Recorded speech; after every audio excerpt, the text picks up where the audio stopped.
Alors, nous nous retrouvons du coup pour traiter de ce grand 1 des frontières terrestres contestées depuis 1945 et plus particulièrement de notre grand A, un litige frontalier emblématique, la ligne Oder-Neisse, donc la frontière entre l'Allemagne et la Pologne, de 1939, donc le début de la Seconde Guerre mondiale, à 1990.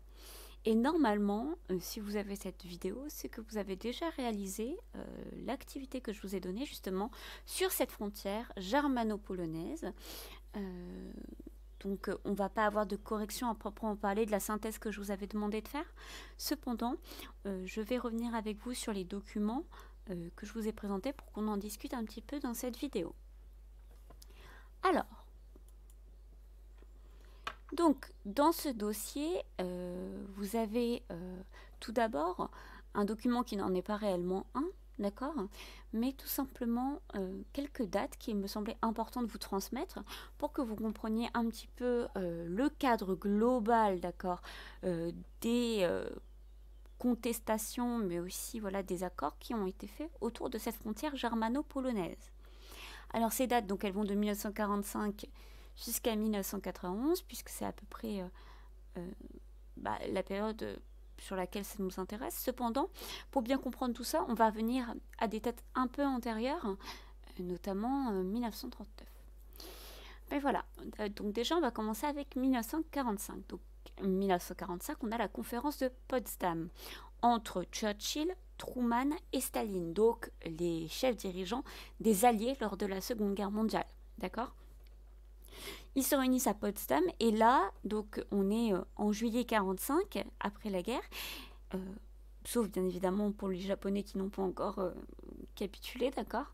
On est en train de redessiner le monde et justement, voilà, de décider comment on va redessiner l'Europe, notamment après le régime nazi.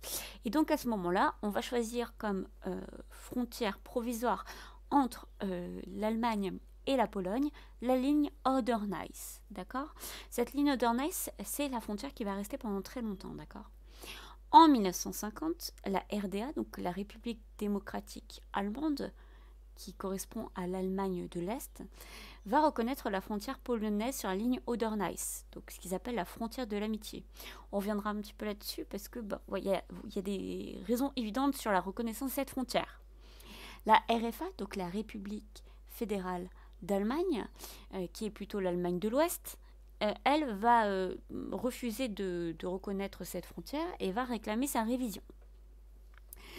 En 1970, enfin, la RFA va reconnaître cette frontière occidentale via la signature du traité germano-polonais. Donc en 1970, on a une reconnaissance.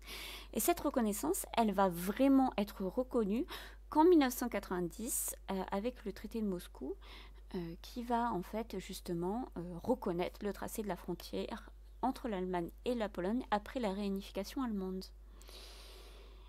Et donc justement, donc c'est encore un peu provisoire, c'est en 91 où vraiment il va y avoir un traité entre l'Allemagne réunifiée et la Pologne qui confirme justement leur frontière commune. Voilà. Je vous ai mis également une petite vidéo du dessous des cartes, qu'il faut regarder qu'en partie, d'accord, de la minute 1 à la minute 6, entre guillemets, qui vous aide justement à comprendre un petit peu les problématiques qu'il y a autour de cette frontière. Alors, quelques documents. Le premier document, il est important pour bien comprendre en fait la problématique sous la Seconde Guerre mondiale autour de la frontière germano-polonaise. Il faut savoir que même avant la Seconde Guerre mondiale, d'accord, très très souvent, la Pologne a été un pays qui n'existait pas réellement. Lors de la Première Guerre mondiale, notamment, la Pologne, c'était un pays qui était totalement envahi par l'Allemagne et l'Autriche d'un côté et par l'URSS de l'autre, d'accord. À la fin de cette Première Guerre mondiale, on a donné un État, entre guillemets, un État fixe à la Pologne.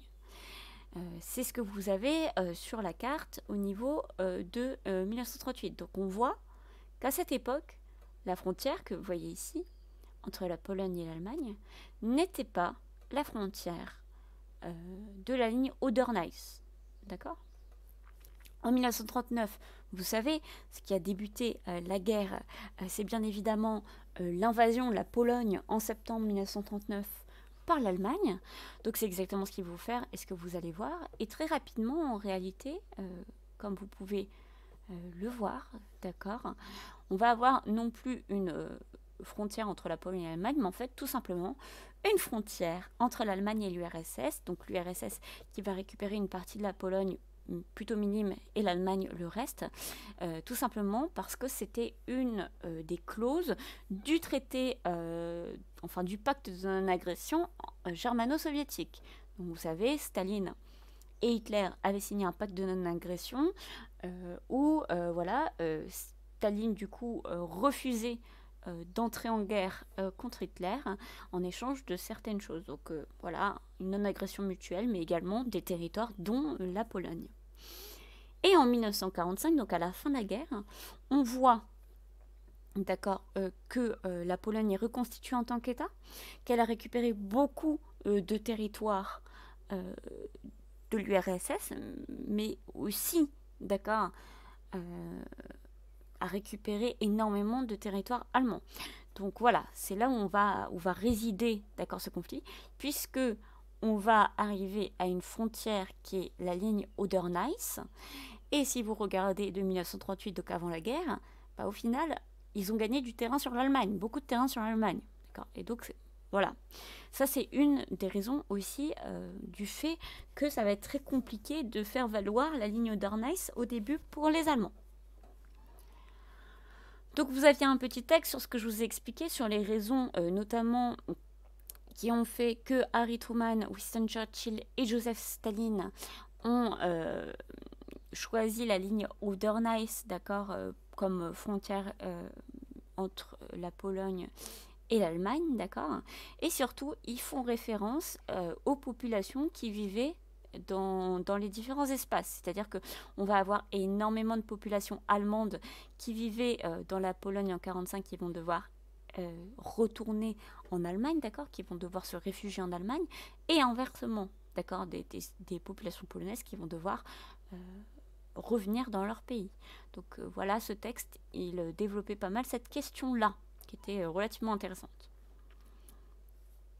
Ensuite, on avait d'autres cartes qui me semblaient intéressantes. Alors déjà, puisqu'on voyait les déplacements de population, on reviendra là-dessus plus tard, mais également qui voyait à quel point justement on avait eu des prises de territoire sur l'un et l'autre des territoires. Vous voyez, l'Allemagne qui en 1940 va prendre énormément de territoires polonais, puis ensuite la Pologne en 1945 qui va récupérer du territoire sur l'Allemagne, donc ça va aussi beaucoup influencer les problématiques sociétales dans cette zone, et notamment le transfert de population.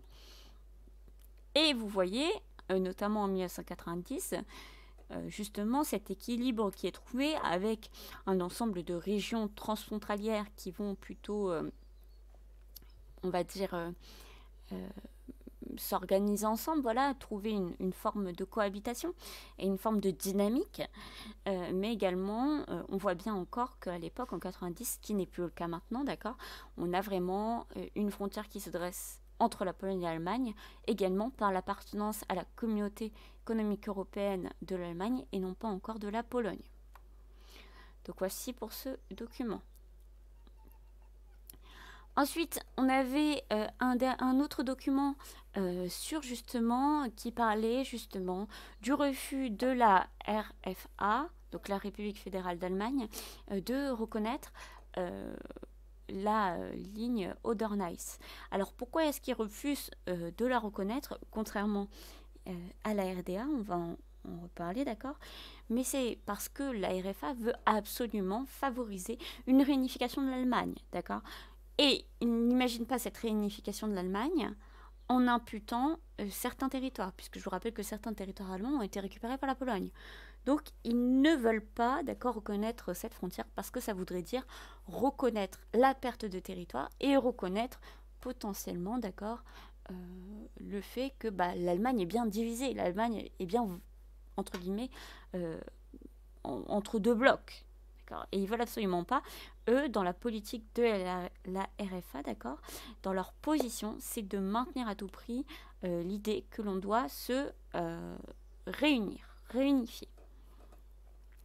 Je vous ai mis aussi donc justement cette petite affiche qui était très intéressante. Donc cette affiche, il y a marqué jamais de frontières Other Nice, votez CDU.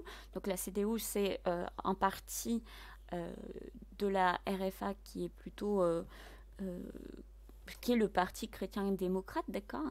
Et donc eux en fait, ils mettent en avant justement, et vous le voyez sur l'image, c'était très intéressant, d'accord. Donc une Allemagne plus ou moins unie, vous voyez. Alors une Allemagne bleu-violette, d'accord, qui est en fait une Allemagne de la RFA. Une Allemagne rouge, d'accord, qui est une Allemagne de la RDA. Et vous avez enfin ces territoires déchirés à droite, qui sont les anciens territoires qui appartenaient à l'Allemagne, qui ont été récupérés par la Pologne. Donc c'est vraiment, si on reconnaît cette ligne Oder-Neisse, qui est le déchirement au milieu, ça veut dire que on met de côté certains territoires qui appartenaient à l'Allemagne avant et en fait, on ne veut plus se réunir avec eux. Donc ça accompagnait très bien le texte que vous aviez juste au-dessus. Donc là, on va justement voir avec les premiers documents, d'accord, pourquoi la RDA va vite reconnaître la ligne Oder-Neisse. Eh bien, la réponse est tout simplement, vu la géopolitique de cette époque. La RDA, je vous rappelle, fait partie du bloc de l'Est. Donc, pour les dirigeants de la RDA, c'est plus important, d'accord, de faire partie du bloc de l'Est que de faire partie d'une Allemagne réunifiée. D'ailleurs, ils ne l'envisagent même pas, ou en tout cas une Allemagne réunifiée sous l'égide du bloc de l'Est. Donc, ils vont favoriser justement la reconnaissance de la ligne Oder-Neisse pour pouvoir intégrer la Pologne, qui fait partie du bloc soviétique, justement, à leur sphère d'influence, à leur bloc, d'accord, plutôt que d'éviter de la reconnaître pour garder l'idée d'une réunification possible de l'Allemagne. Donc, on le voit notamment sur le timbre à gauche. Donc, vous voyez, on a Wilhelm Pieck, donc pour la RDA, et Bożesław Bierut, donc je suis désolée pour la prononciation, qui sont les dirigeants qui vont se serrer la main avec une colombe pour la paix au-dessus de la ligne Oder-Neisse. Donc c'est très significatif, ça montre vraiment qu'ils se reconnaissent mutuellement.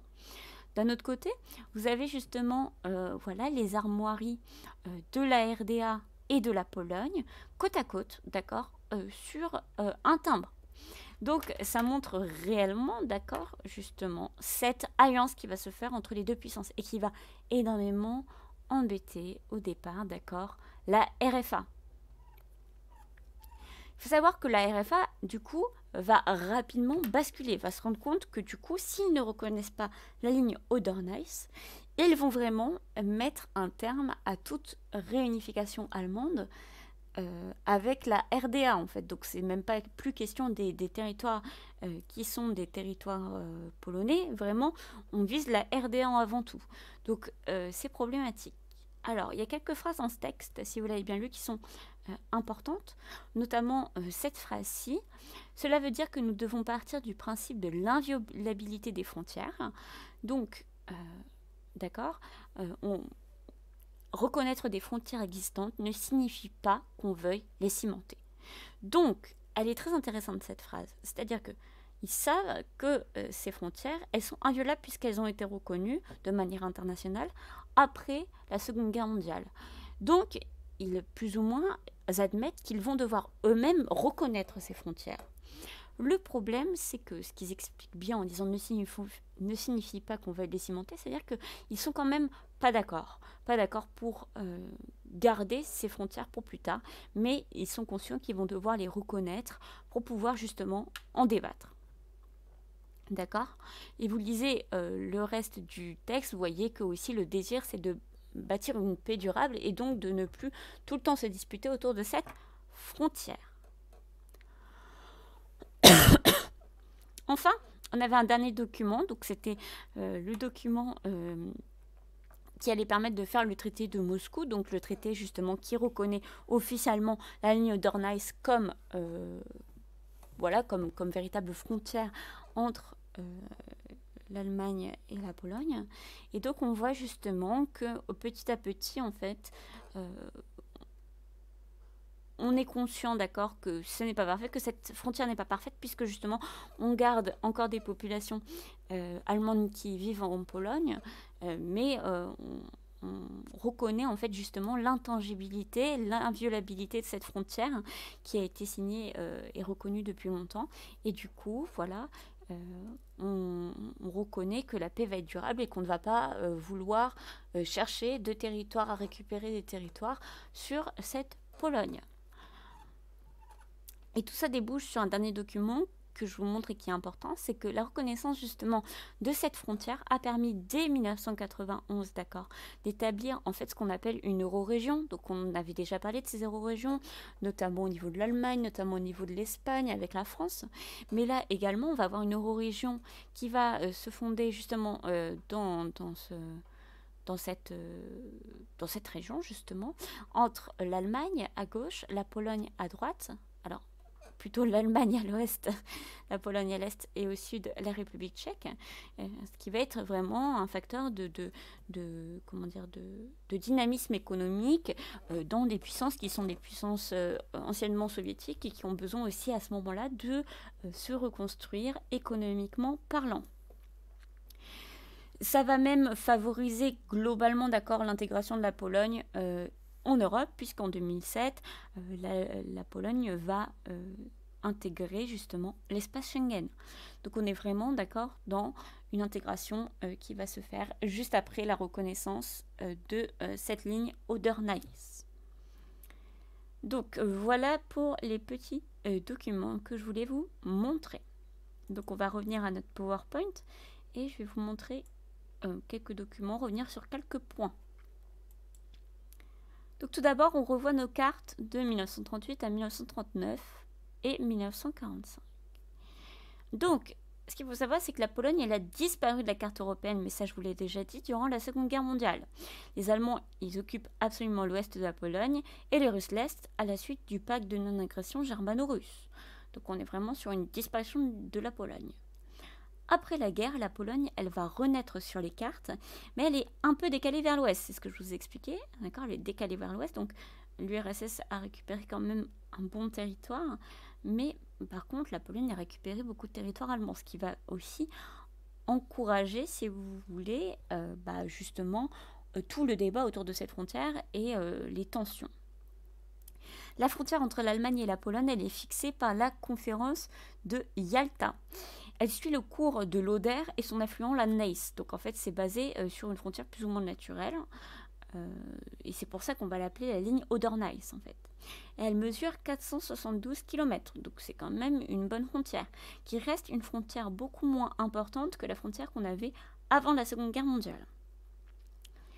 Cette frontière, elle va permettre à la Pologne de gagner des territoires à l'ouest, donc au détriment de l'Allemagne.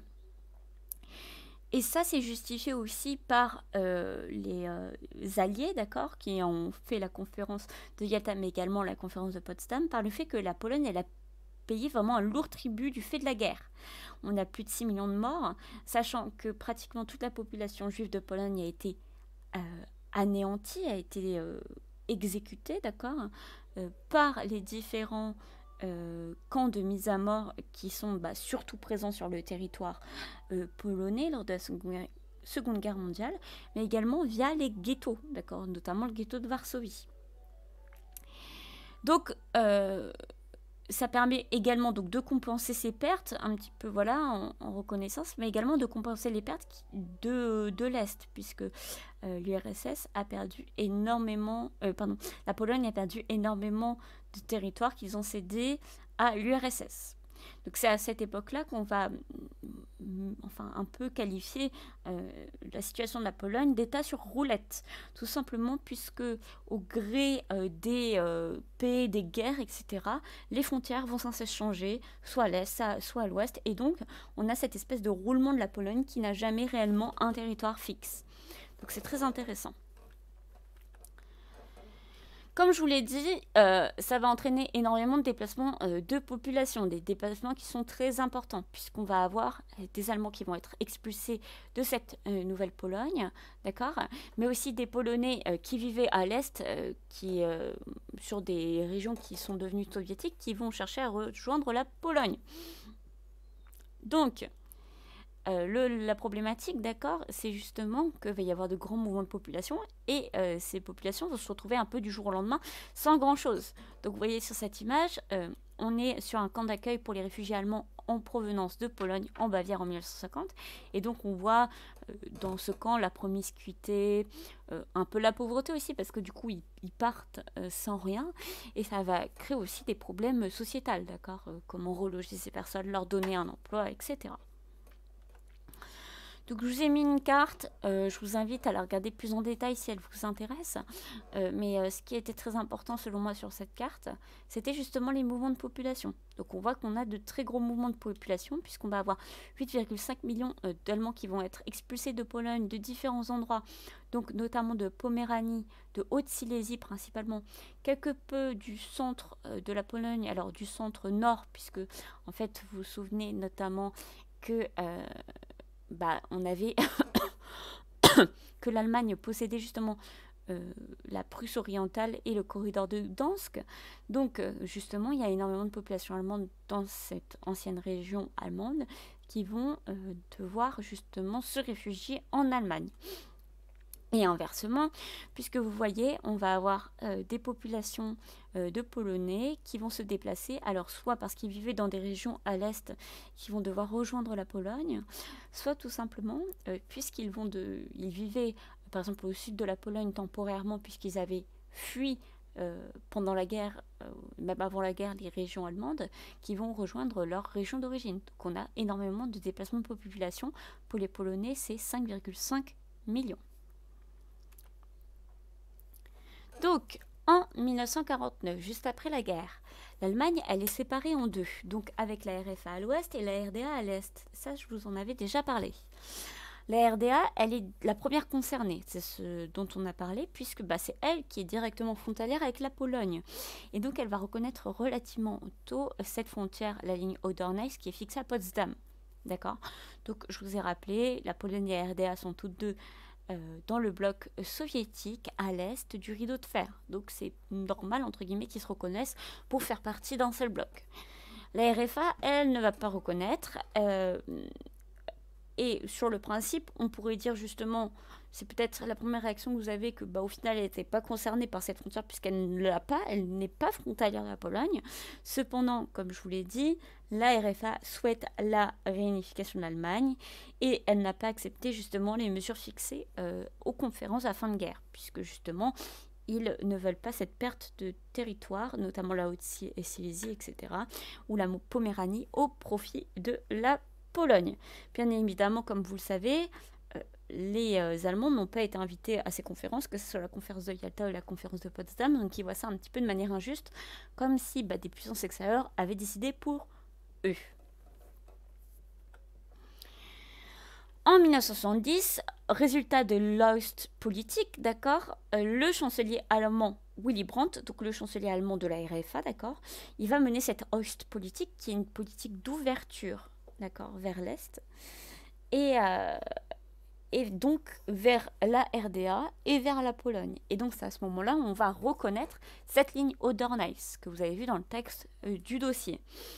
Donc on reconnaît la frontière de 1945.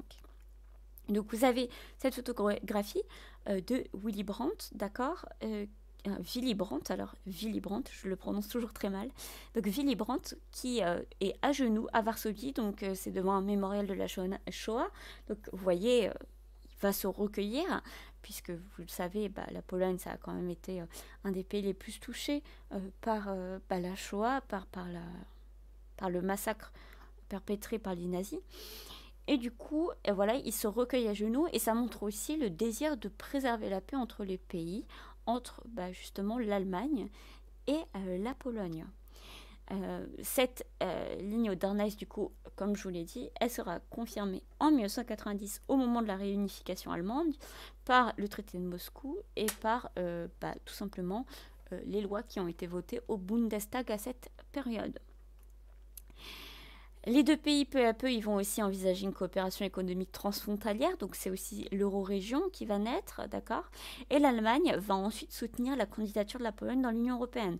Donc on passe d'une Allemagne, enfin, et d'une Allemagne et d'une Pologne en conflit autour de cette frontière à une Allemagne et une Pologne qui vont justement collaborer autour de cette frontière et se soutenir mutuellement, d'accord? En se reconnaissant et en annihilant tous les débats qui peuvent exister sur cette frontière. Donc voilà, je vous ai mis toujours l'image que je vous ai commentée tout à l'heure sur l'euro-région et sur l'intégration dans l'espace Schengen. Voilà, donc on va s'arrêter là pour le moment. J'espère que tout ça a été compréhensible pour vous. N'hésitez pas si vous avez des questions et on se retrouve ensuite pour le grand B.